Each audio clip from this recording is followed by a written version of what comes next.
My name is Tegan Goman, and this is going to be my demonstration speech. I am going to be demonstrating how to change the oil in a vehicle. The things you're going to need is a vehicle to change the oil on, and you're going to want to go into the owner's manual and find out what kind of oil you need and how much and what kind of oil filter. So once you have the oil filter, then you're going to need a funnel to pour the oil in. You're going to need a socket set to get the drain bolt off of the vehicle and a catch can to catch the oil coming out. Under your vehicle, you're going to want your oil drain pan and your socket set. And now you're going to try and find the oil drain plug. So right here is the front of the transmission, and that's the back of the engine. And right here is the oil pan. And if you look right there is my oil drain plug. You're going to want to loosen it all the way out, and once you have it unscrewed all the way, now pull it and let it drain into the drain plug. And on the end of this drain plug, it is magnetic, so if there's any metal shavings in your engine, it'll all be magnetically attracted to this. And you're going to want to let your oil drain completely out until it's not dripping anymore. And now once your oil is drained, you're going to want to screw the bolt back in, and you're going to want to tighten it down until it is snug. And once it is snug, you give it a little extra turn and it's good. And next you're going to want to locate your oil filter, and in my case it is on the driver's side of the engine on the side.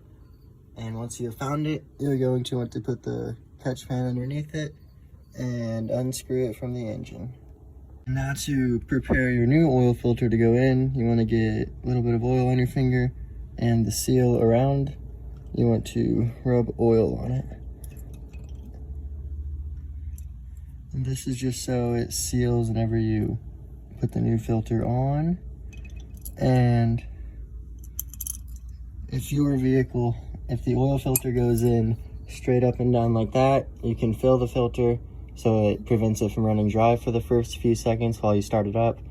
But since mine is on there horizontally, I am not able to do that, and it'll just have to run dry for a few seconds. You're going to want to tighten the filter, and once you turn it to where you cannot turn it no anymore, it is good to go. And now that you have your oil drained and your new oil filter changed, you're going to want to pull the oil pan from underneath the vehicle and get your oil and your funnel. And you're going to want to open up the hood and locate your oil fill, which mine is right here. And just set the cap off somewhere and put your funnel in, and now you can fill the oil with how much ever you needed. And a good tip for filling up your oil is if you hold the bottle sideways, it will pour out smoothly. See, if I hold it like that, it comes out in gulps. But if you hold it sideways, it will pour out smoothly. And oil is bad for the environment, so you're going to want to dispose of it properly. So if you get your drain can, your funnel, and your jugs of oil that you just poured into the vehicle, you can set them up like this in between that right there. And if your eye-hand coordination is good enough, you can fill this bad.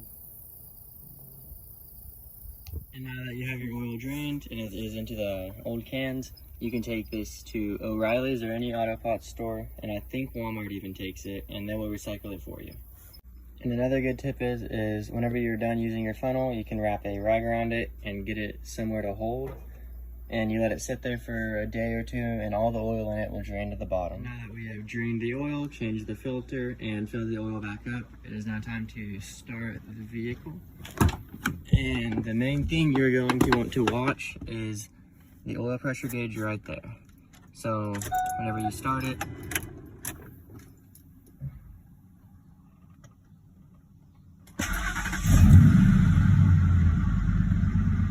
there it goes.